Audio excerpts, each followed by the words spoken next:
Muchas gracias. Pueden sentarse.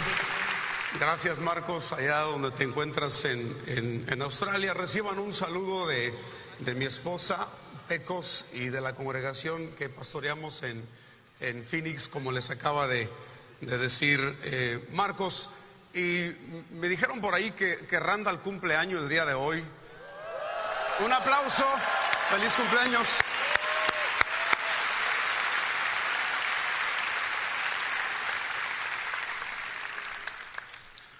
Bueno, yo quería contarles un chiste antes de empezar. No más que me dijeron que aquí en Lakewood son como que tienen maestría en escuchar chistes, así que a ver cómo me va con este. Una pareja de viejitos llegan a un restaurante, van a celebrar, y el viejito llenaba a su esposa de atenciones. Le hablaba con mucho cariño. Ven, mi vida, siéntate, mi cielo. ¿Estás a gusto, reina? ¿Qué quieres pedir, ángel? Y el mesero pues estaba muy asombrado viendo a esta pareja tan cariñosos, y poco después se levantó la viejita y se va al baño, y el mesero, sin poder contenerse, llega con el anciano y le pregunta: perdone usted la indiscreción, señor, ¿cuánto tiempo tienen de casados? Y le dice el viejito: estamos celebrando 65 años de matrimonio. Caramba, señor, dijo el mesero, estoy conmovido. 65 años, y con cuánto amor le habla usted a su esposa. Mi vida, mi cielo, mi reina, mi ángel. El viejito le pide al mesero que se acerque y le dice con voz muy suave: es que no me acuerdo cómo se llama.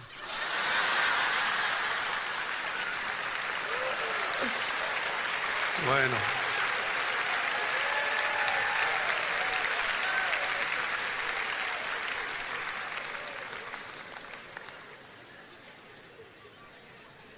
hace algunos años me tocó visitar la ciudad de Mérida, Yucatán.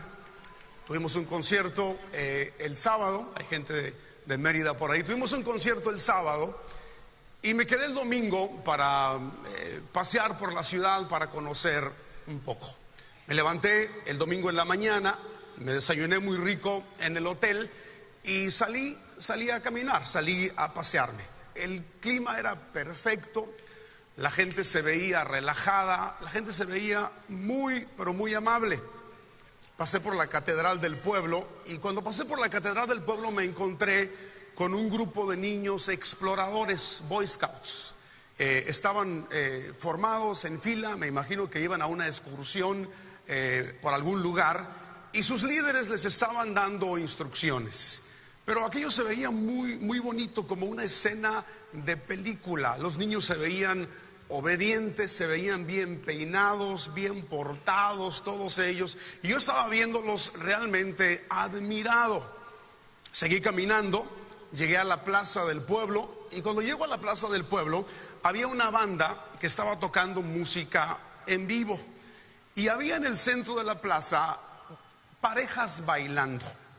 Había parejas de ancianos, parejas de adultos en su mayoría, y estaban bailando. Pero era un cuadro muy, muy bonito este. Las parejas bailaban como que si todos eran bailadores profesionales, como que todos habían tomado clase de baile. Bailaban con mucha elegancia, estaban vestidos muy guapos todos. Los señores llevaban traje, llevaban hasta sombrero, corbata. Las señoras llevaban sus vestidos y sus zapatillas. Y me pareció de nuevo como que estas parejas se veían perfectas, ¿sí? Como que estaban por encima de los problemas de las parejas comunes. Como que ellos eran diferentes, como que eran casi hasta perfectos, así los veía yo. Estuve observándolos por mucho tiempo bailar, y luego caminé un poco por la plaza. Me comí un helado de garrafa. Los que saben, los que son de México saben qué es esto, un helado muy rico que me supo a cielo. Seguí caminando por Mérida y terminé el día embelesado. Terminé el día como enamorado de algo, enamorado de un concepto, enamorado de una idea, de un concepto de casa, del lugar perfecto en el que a todos nosotros nos gustaría vivir. Y todos los que estamos aquí lo hemos experimentado en algún momento. Esa idea del lugar perfecto, de la familia perfecta, de la ciudad perfecta, del pueblo perfecto en el que nos gustaría vivir toda nuestra vida. Pero yo no sé si te has dado cuenta que este concepto de hogar, que este concepto de casa como que nos elude, como que no lo podemos alcanzar, ¿sí? Como que no lo podemos lograr, y se ha convertido para todos los seres humanos una melancolía. Hay una añoranza en el corazón de nosotros por ese concepto de hogar en el que nos gustaría vivir. Y las películas, las canciones, los poetas como que explotan este sentimiento del ser humano y hacen canciones y hacen poesías acerca de este deseo de ir a ese lugar, de regresar a ese hogar, de vivir en ese lugar perfecto en el que nos gustaría vivir.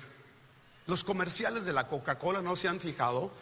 O sea, presentan a una pareja perfecta, con dientes perfectos, ¿verdad? Modelos con cuerpos extraordinarios, sonriendo, felices en un parque, tomándose una Coca-Cola, ¿verdad? Que te hace añorar, quieres vivir esa experiencia.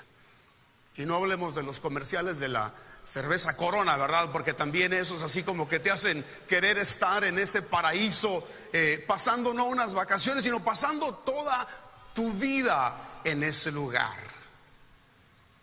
Siempre lo estamos buscando, esta idea, este concepto. Yo leía de un hombre que dijo que cuando él estaba en casa, él quería viajar, y que cuando estaba de viaje quería estar en su casa. ¿Por qué? Porque está buscando ese concepto de hogar, ese concepto de casa. Y sabes que esto se vuelve mucho más interesante o más profundo para aquellos que vivimos en este país, pero nacimos en otro país. Como que siempre estamos con la idea de regresar a nuestro pueblo, regresar a nuestro país, y como que nos hemos formado la idea de que ese es el lugar perfecto para nosotros, ¿verdad? Y hacemos planes y tomamos una vacación una vez por año o 2 veces por año si podemos, y vamos a nuestro pueblo con la idea de que voy a regresar a mi casa, voy a regresar a mi hogar. ¿Y sabes qué hemos hecho la mayoría de nosotros? Eso es muy interesante. Hemos escogido los buenos recuerdos de ese pueblo en el que tú vivías, y nos hemos formado esa idea de que es un lugar perfecto. Pero ¿cierto o no es cierto que cuando regresamos a ese lugar, a ese pueblo, a esa ciudad, como que sí la pasamos bien, sí nos divertimos, sí vimos amigos, pero como que no era lo que estábamos buscando? Y estamos añorando regresar a nuestra casa acá en Estados Unidos. Sí, porque lo que estás buscando tú es una idea, es un concepto de hogar. ¿Y sabes por qué compartimos todos nosotros este mismo sentimiento? ¿Sabes por qué compartimos todos nosotros esta misma añoranza, este mismo deseo? Porque vivimos en el exilio. Tú y yo vivimos lejos de casa. Y es muy interesante porque cuando leemos la Biblia, como que se encuentra llena de historias de exilio, de añorar la casa, de volver al lugar de donde somos. ¿Sí? Empezando con Abraham, que deja la tierra de sus padres, de sus parientes, y se va a un lugar donde Dios lo envía. Pensando en Jacob también, que tiene que abandonar la casa de sus padres, irse al exilio. José, que también es vendido como esclavo y es llevado a Egipto, lejos de su casa. El pueblo de Israel, cuando estaba cautivo en Babilonia, el mismo Jesús deja el cielo y viene a la tierra, y de alguna manera como que está exiliado, está lejos de su casa, está lejos de su hogar. Y esa melancolía que tú sientes, esa añoranza que tú sientes en tu corazón es porque tú vives en el exilio. Estamos lejos de nuestra casa. Y sabes que el lenguaje bíblico es un lenguaje cargado de añoranza en muchas partes. Por ejemplo, el Salmo 126, versículo 1 y versículo 2 dice: cuando el Señor hiciere volver los cautivos de Sión, seremos como los que sueñan. Entonces nuestra boca se llenará de risa y nuestra lengua de alabanza. Seremos como los que sueñan. A lo mejor tú soñaste esta mañana. Soñaste en esa vacación perfecta. Soñaste en este concepto de hogar del que te estoy hablando y lo añoras en tu corazón. Es lo que está diciendo el salmista: seremos como los que sueñan. O sea, cuando regresemos a nuestra casa de este cautiverio en el que nosotros vivimos, vamos a ser como los que sueñan, porque lo que nosotros tenemos es sueños en nuestro corazón de ese lugar perfecto en el que queremos vivir. Y como te decía, el lenguaje bíblico no solamente es de exilio, pero también es de casa. La Biblia te habla de la casa de Israel, te habla de la casa de Dios, te habla de la casa de Judá, como que enfatiza una y otra vez el concepto de hogar, el concepto de casa. Y si te preguntas, ¿pero qué es lo que añoro? ¿Qué es lo que estoy buscando? ¿De dónde proviene esta melancolía? Es muy sencillo. Tú fuiste creado para vivir en el Edén. Tú y yo fuimos creados para vivir en el Edén y estamos fuera de él. Y en tu ADN, de alguna manera, allí en lo más profundo de tu ser, hay ese recuerdo lejano, primitivo, de cuando viviste en el huerto del Edén en tus padres Adán y Eva. Fuimos creados para esa perfección. Fuimos creados para ese lugar y todos nosotros lo añoramos en nuestro corazón. Queremos estar ahí. Ese lugar perfecto para Adán y Eva era el lugar perfecto donde reinaba el amor, donde no había enfermedad, donde no había muerte, donde no había dolor, un lugar de placer. De hecho, la palabra Edén significa placer. Fíjate qué interesante. Dios crea al hombre y lo pone en el huerto del Edén, un lugar de placer. Dios te programó a ti y a mí para experimentar el placer en toda su dimensión. Por eso lo extrañamos. Por eso extrañamos ese huerto. Pero ¿qué pasó? Adán y Eva fueron expulsados de ese huerto. Fueron expulsados de ese paraíso por su pecado. Por su desobediencia fueron echados fuera de ese huerto, de ese lugar ideal. Yo no sé si tú has visto de repente esos comerciales que de repente los complejos turísticos y las cadenas de hoteles te presentan, ¿verdad? Que han abierto un hotel en un lugar primitivo, en un lugar prístino, en un lugar donde no hay turismo, un lugar donde puedes ir y disfrutar plenamente la naturaleza. O sea, te están diciendo para que vengas a disfrutar plenamente este Edén. Pero de ese Edén fuimos echados por nuestro pecado. Y mira lo que dice Génesis 3 del 23 al 24. Después de que Dios saca a Adán y Eva del huerto, dice: entonces el Señor Dios expulsó al hombre del jardín del Edén. Luego de expulsarlo, puso al oriente del jardín del Edén querubines y una espada encendida que se revolvía por todos lados para guardar el camino del árbol de la vida. Eso es lo que no nos deja entrar. Por eso nos elude el concepto de hogar, porque se puso una espada encendida que guarda el camino de regreso al huerto. Y el hombre es expulsado al este del Edén y no puede entrar porque esa espada no le permite volver al huerto. Pero ¿sabes qué? fuera del Edén, fuera del huerto, fuera del paraíso en el que debíamos de vivir, nos encontramos como el hijo pródigo. El hijo pródigo que también deja la casa de su padre, pide la parte de su herencia y se va a un país lejano. Pero cuando está en ese país lejano, empieza la añoranza, empieza la melancolía dentro de él. Empieza a recordar y él dice: ¿cuántos jornaleros, dice Lucas 16:7, en la casa de mi padre tienen abundancia de pan y yo aquí perezco de hambre? Añoro mi casa, añoro la compañía de mi padre, quiero volver a ese lugar, quiero estar con él. Se da cuenta que lo que fue a buscar a ese país lejano era solamente un espejismo, y añora, desea la casa de su padre. Esa es tu melancolía, esa es tu añoranza, esa es mi añoranza, la casa de nuestro Padre.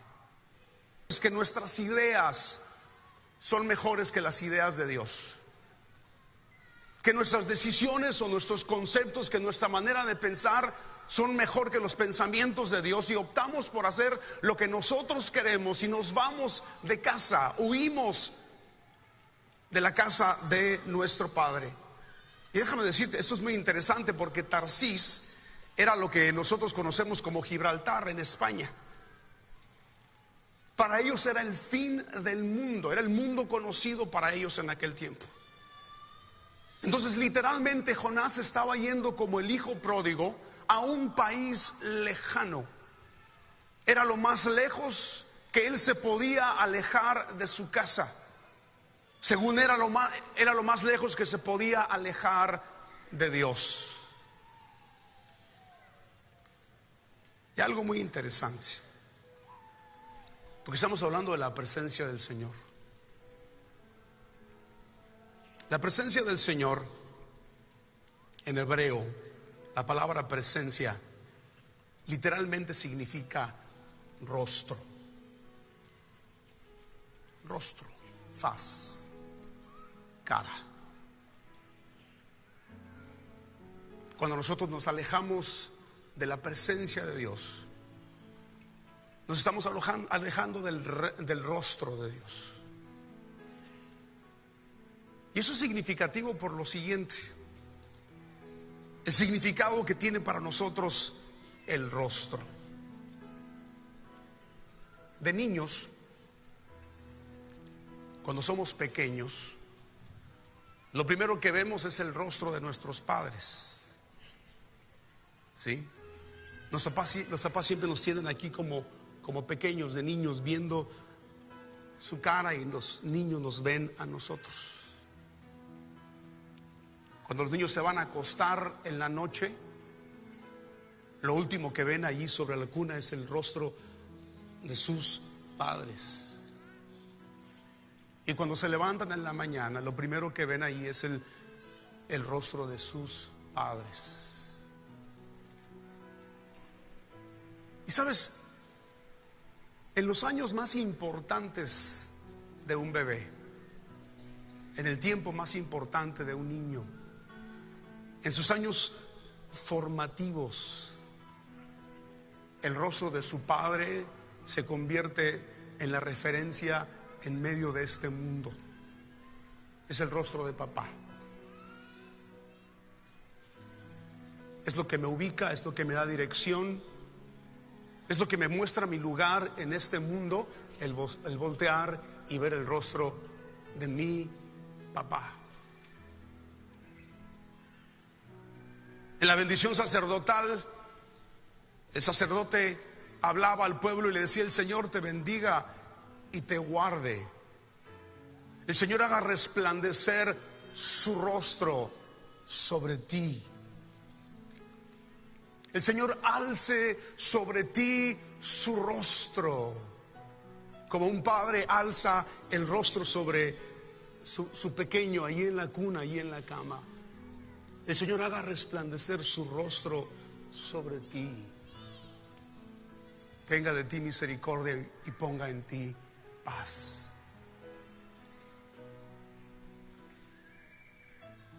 Pero ¿por qué nos alejamos del rostro de Dios? ¿Por qué nos alejamos de la presencia de Dios? Si es algo tan tierno, tan significativo, tan importante, ¿por qué nos alejamos del rostro de Dios? ¿Por qué nos vamos de su presencia? Es muy sencillo.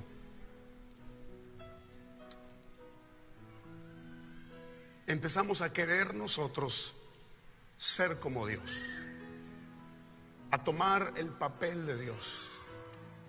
Y en vez de ver a Dios, nos vemos a nosotros mismos. Empezamos a pensar que nuestras decisiones son mejor, que nuestros pensamientos son mejor, y poco a poco nos alejamos del rostro de Dios. Y ustedes conocen la historia de Jonás como la historia de Adán. Jonás termina en el vientre de un pez, orando, clamando por misericordia, queriendo regresar otra vez a casa. Quiero volver a casa. Quiero volver a estar delante de ti. Quiero volver a contemplar tu rostro.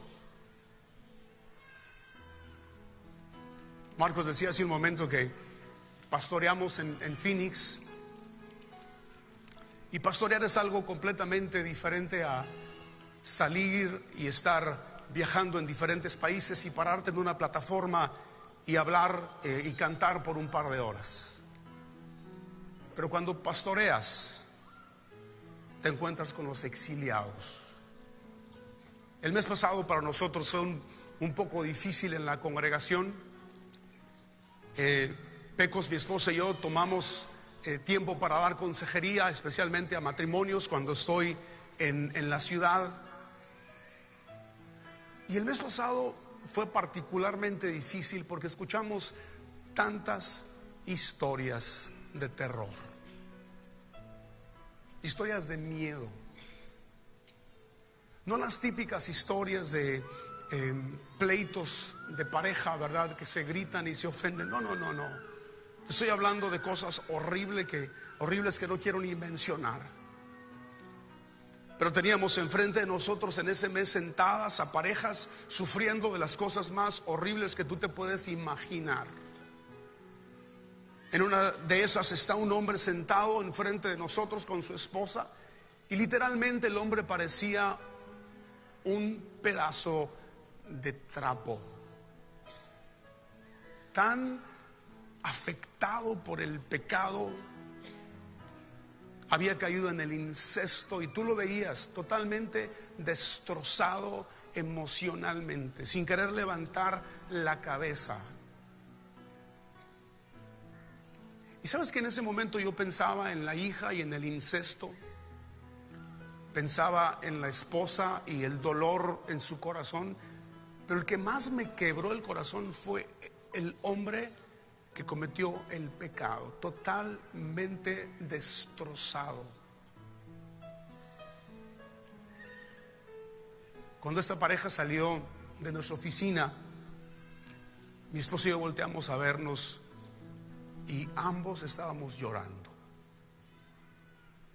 porque te das cuenta de lo que el pecado hace, te das cuenta de lo que sucede en el exilio.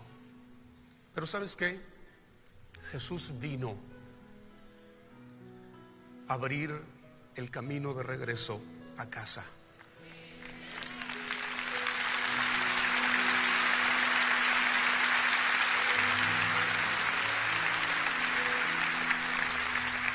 No tienes que vivir en el exilio. Esa espada encendida que estaba a la entrada del huerto lo partió en dos a él en la cruz, para que tú puedas regresar a casa, para que tú no sigas añorando. Y déjame terminar contándote esta historia que leí en un libro de Philip Yancey, de una joven. Y dice la historia: una joven crece en medio de un huerto de cerezos en un pequeño pueblo del estado de Michigan. Sus padres eran un poco anticuados y reaccionaban enérgicamente cuando, por ejemplo, ella se puso una argolla en la nariz cuando escuchaba cierto tipo de música o cuando se ponía faldas muy cortas. Una noche sus padres le prohíben salir y ella hierve por dentro y se va a su habitación. Te odio, le grita a su padre con todas sus fuerzas cuando él llama a la puerta tratando de hablar con ella. Aquella noche lleva a cabo un plan que ha repasado muchas veces en su mente. Se fuga de casa. Solo ha visitado la ciudad de Detroit una vez en un viaje en autobús que hizo con los jóvenes de su iglesia, y los periódicos de su pueblo hablan de todo lo que sucede en Detroit: las pandillas, las drogas, la violencia. Y ella llega a la conclusión de que es el último lugar donde sus padres pensarán en buscarla. El día después de que ella llega a Detroit, conoce a un hombre que tiene el auto más grande que ella jamás ha visto. Él se ofrece a llevarla, le compra un almuerzo y le ofrece un lugar donde vivir. Le da unas cuantas píldoras que la hacen sentir mejor que nunca y decide que ha estado siempre en lo cierto. Sus padres han estado impidiendo que se divierta.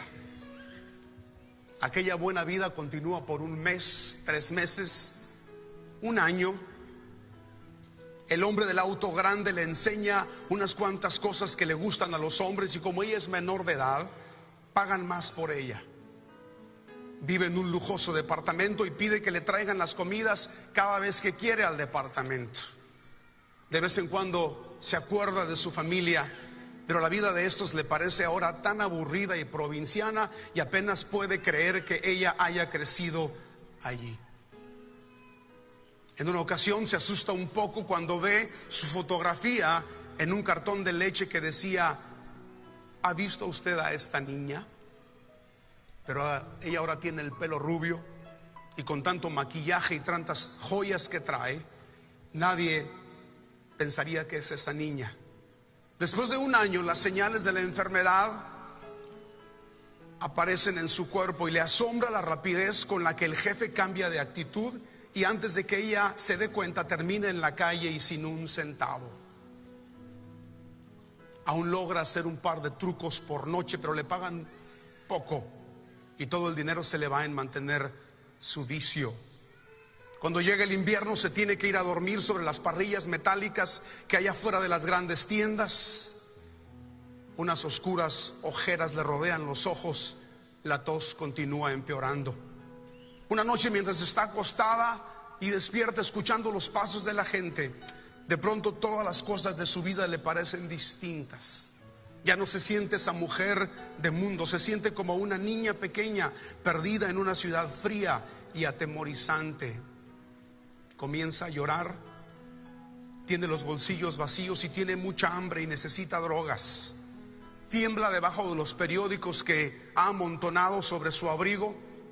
Algo le hace saltar un recuerdo y una sola imagen le llena su mente. Se ve a sí misma en su pueblo con su perro pedriguero en el mes de mayo, corriendo entre las filas y filas de cerezos en flor, corriendo para atrapar una pelota de tenis.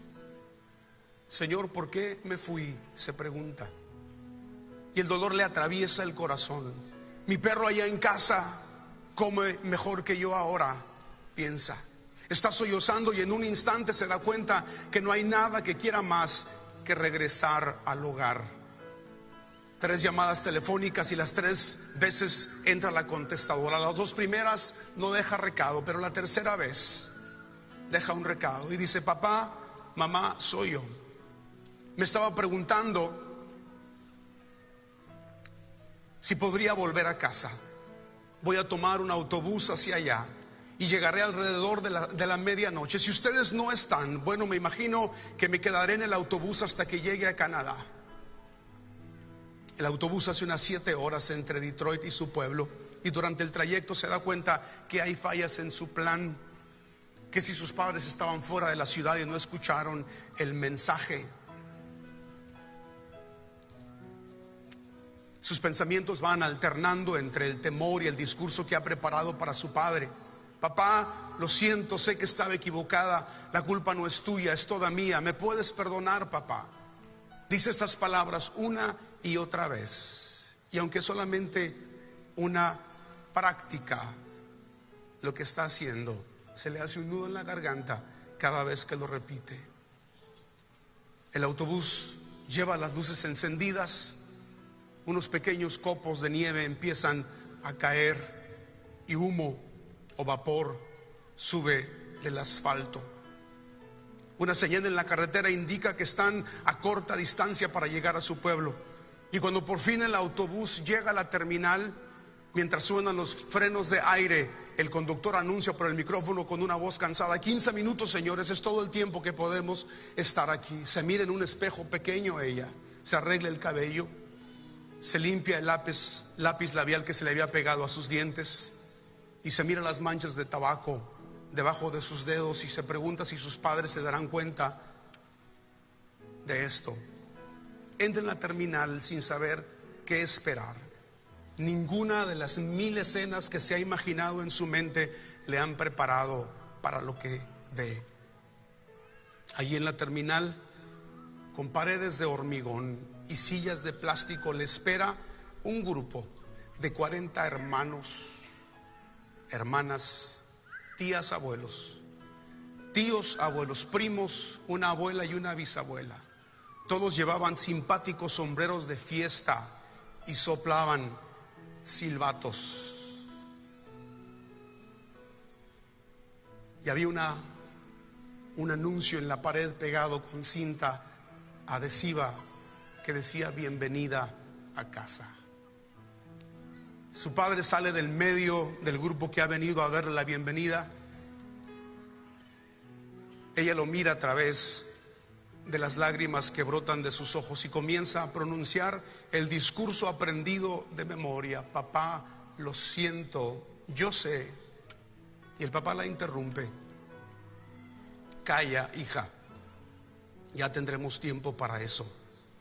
No es momento de excusas.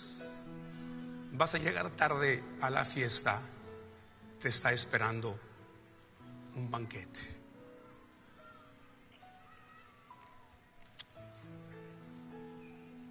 Y hay una fiesta para ti preparada. Tú puedes regresar a casa el día de hoy. ¿Por qué no te pones de pie?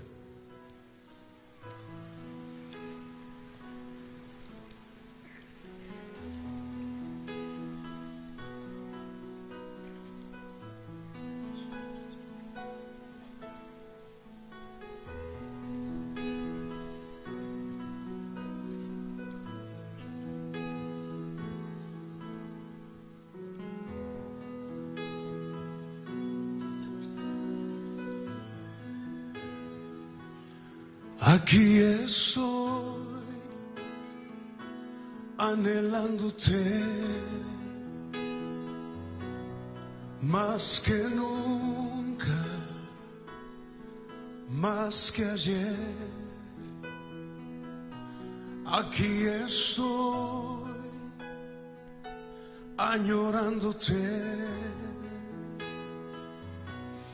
más que nunca, más que ayer. Déjame verte, déjame oírte, déjame estar donde tú estás y recobrar lo que perdí. Déjame verte, déjame oírte, déjame ver tu amor en mí, déjame estar cerca de ti, cerca de ti.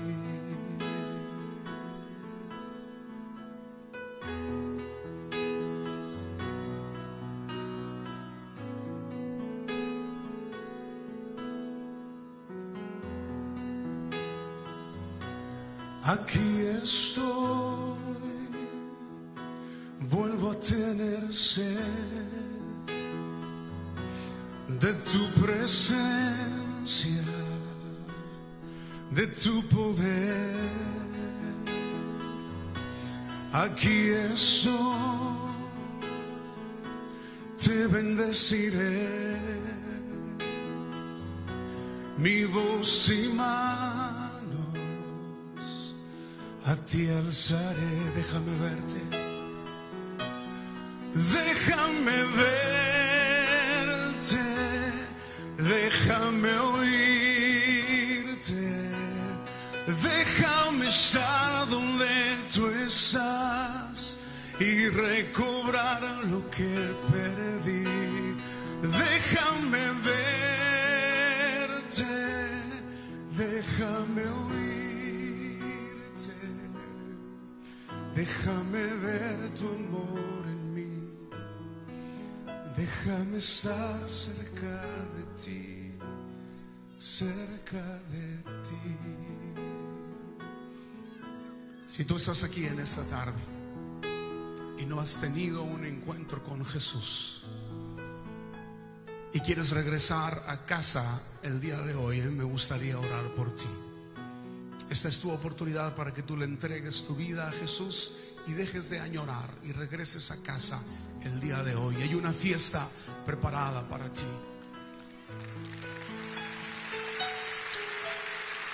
Si tú estás aquí, no conoces a Jesús y quieres tener un encuentro con Él, yo te voy a invitar a que vengas ahí donde tú estás y ven aquí al frente. A mí me gustaría orar por ti. Vente, vamos a esperar. Si estás arriba, no importa, denles un aplauso a los que van a pasar.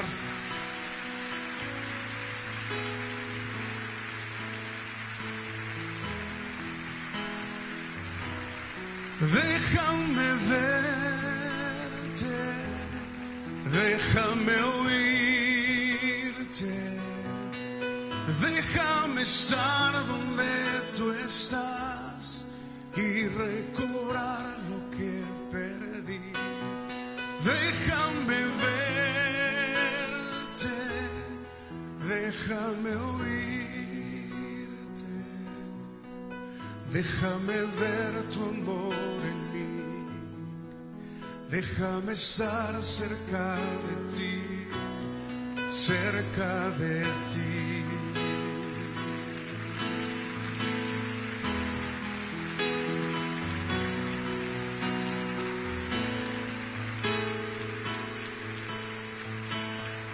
Una vez más, cántalo. Déjame verte, déjame oírte, déjame estar donde tú estás y recobrar lo que perdí. Déjame verte, déjame oírte, déjame ver tu amor en mí, déjame estar cerca de ti, cerca de ti.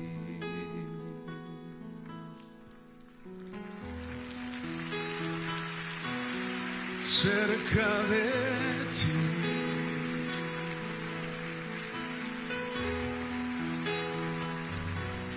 Cerca de ti.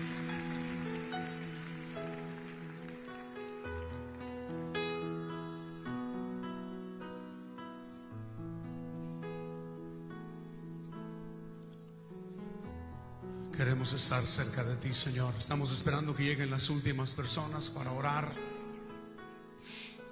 Dar un aplauso a los que vienen todavía caminando.